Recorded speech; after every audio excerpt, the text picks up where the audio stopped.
All right, so let's see what today is gonna bring for us.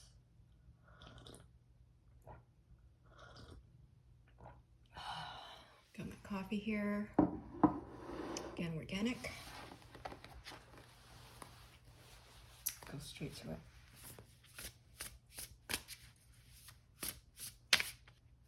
Energy readings for today, please.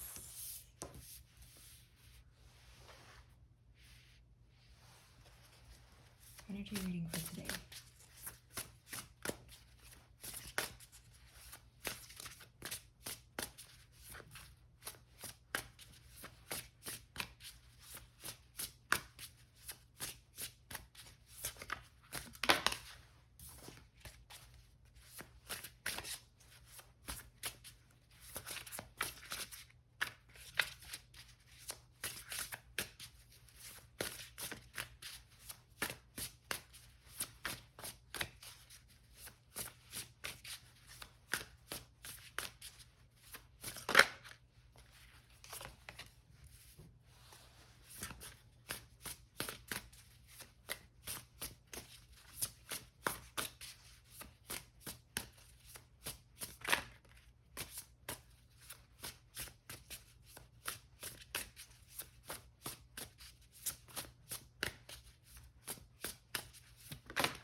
All right, I thought the tarot was gonna come up, and it did come up. So the weather, at least where I am right now, is a little more cloudy. So this is reminding me of what's coming. The rain, the rainstorm, which is actually really good for California. But let's start in the beginning. Zero, the Fool. Again, from yesterday's Ace of Cups, I believe. It has similar connotations of starting new and being willing to let go of control and to just jump into a new horizon, and not without some sort of understanding of where we are and sort of our chances of success. It's not like we're just jumping into the abyss. I feel like we have been, setting up the nets, setting up the structure, and setting up our lives so that we could jump more freely. They say that creativity actually comes from restrictions, actually comes from parameters. So, when we set our parameters, when we set our boundaries properly and correctly, we get to experience freedom from that. True experience is, true freedom, and the experience of freedom is actually setting the right boundaries for ourselves. When it comes to food, is freedom eating 2 pounds of chocolate in one day? Or is freedom, okay, I am set to eat 5 cups of vegetables, so my freedom is I get to choose between romaine or, I don't know, arugula, or a combination of, whatever it is that I like. So that's what I'm talking about. The Fool is about being creative and jumping into the unknown. But just remember that unknown is, or again, the prerequisite, the proviso is that we set up correct boundaries. But it is a beautiful card. It is signifying that we are able to jump. I just want to see what she's holding. This is a new deck for me and just exquisite. I believe she is holding a crystal. So definitely a sense of the magical.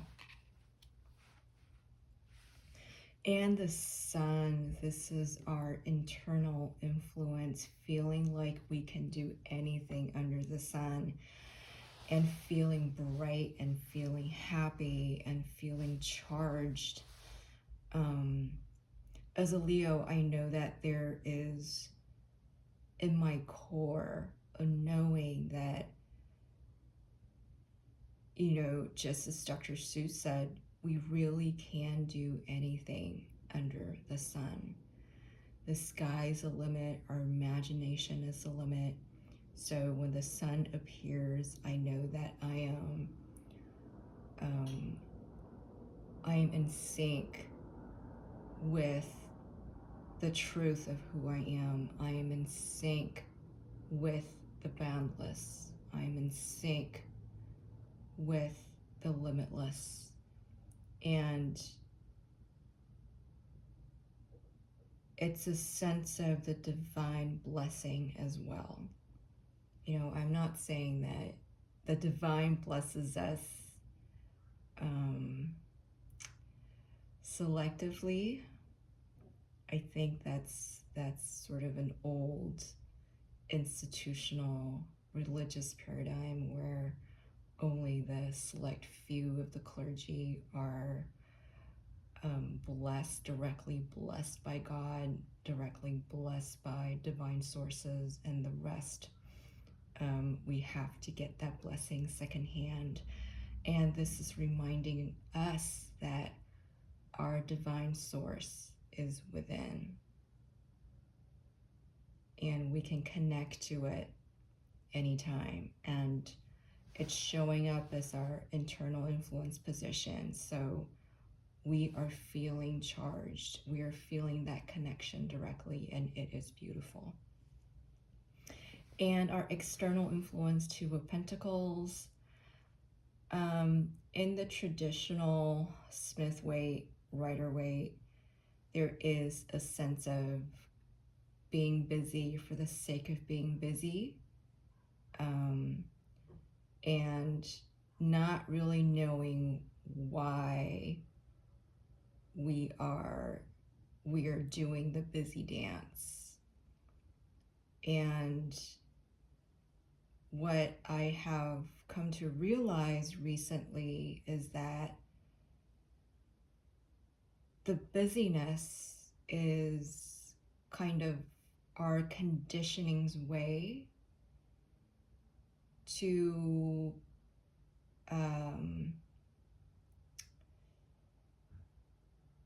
indicate to us that we are important, to have the right reflection, or our right internal reflection, or to have the right image. We have to appear busy.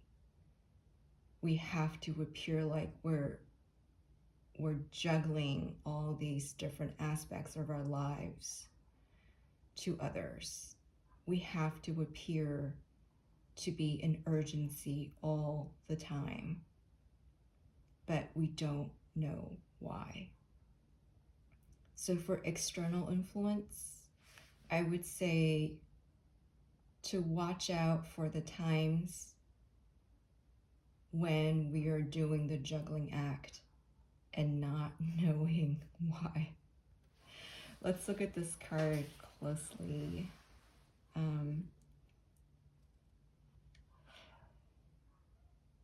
I feel like she is juggling like her purse string, or what is material, what is already manifested in this world, and what is her internal sort of her connection to the divine, because we have the pentacle star here, which to me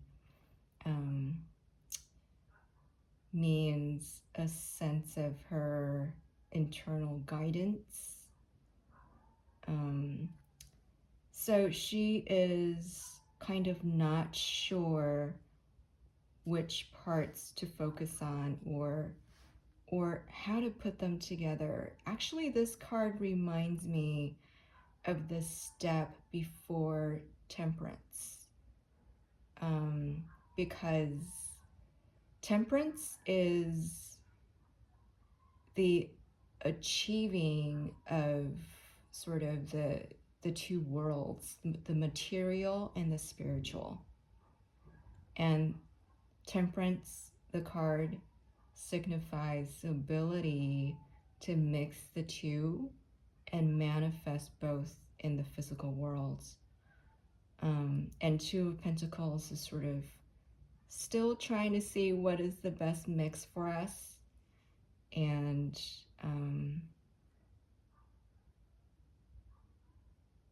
I feel like with the Sun, because again, the same circles are reflected in these three cards, I feel like we really do have what it takes to figure out, or you know what, life isn't really about figuring things out. It's really about going through the experiences. Like if we're juggling material and the spiritual right now, as a lot of us are, it's like in COVID, right? Who cares about the spiritual? Who cares about connection to our internal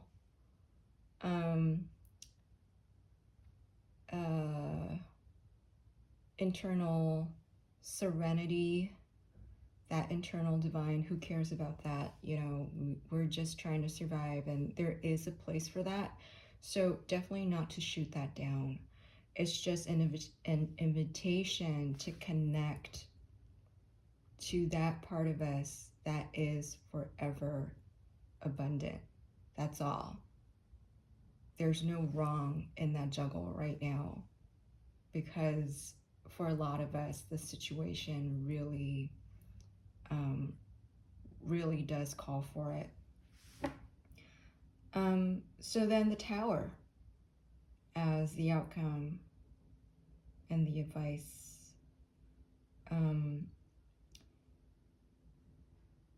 It is going to be an Uranian year, so a lot of changes are going to come, and a lot of sudden changes are going to appear in our lives, big and small. And the point of the Tower is sudden changes that pulls a rug from beneath us, and we're not able to feel that stability. But you know what? We know it. With the Two of Pentacles, we already know that's coming, because we're already feeling the turbulence with the Two of Pentacles.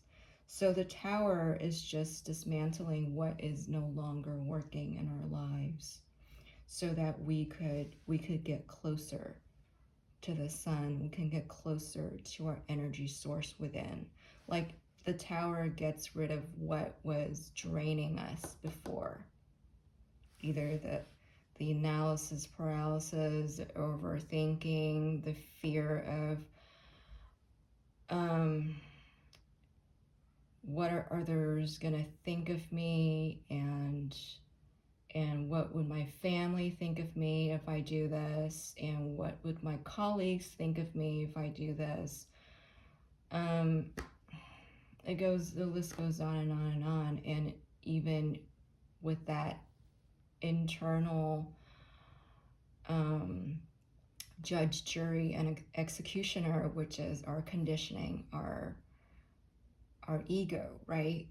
The ego judges, and we're juggling all these different voices in our heads in the name of survival. So the Tower comes in and gets rid of some of those excess, some of the factors that are draining us, so that we can really connect to that sun and be able to jump.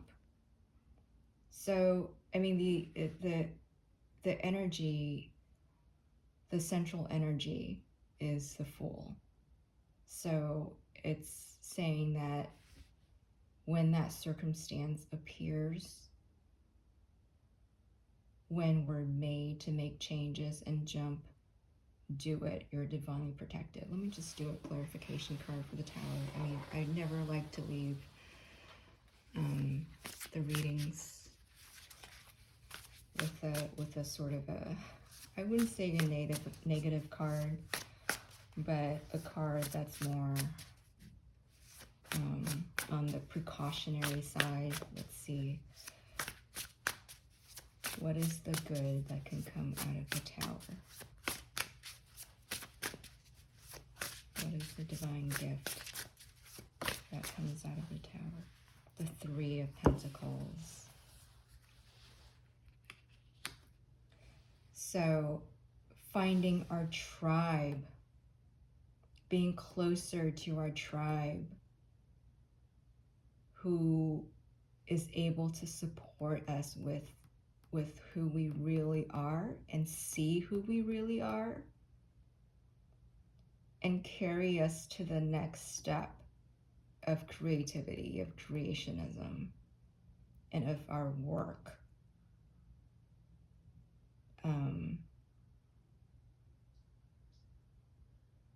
And it is the next step to Two of Pentacles.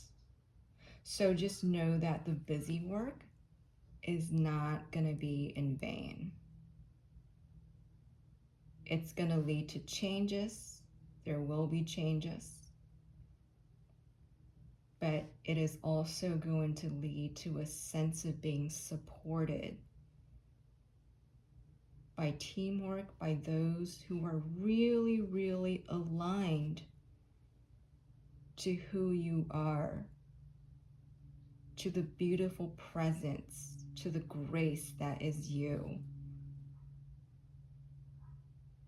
And not just the appearance of who you are, the busy bee appearance of who you are. Getting rid of keeping up with appearances, keeping up with the Joneses, and finally finding those, attracting those who are able to aid you to make that jump into the unknown, to make that jump into something that is meaningful for you. So with that, I hope you have a wonderful, wonderful day. And so it is. All is well. Namaste.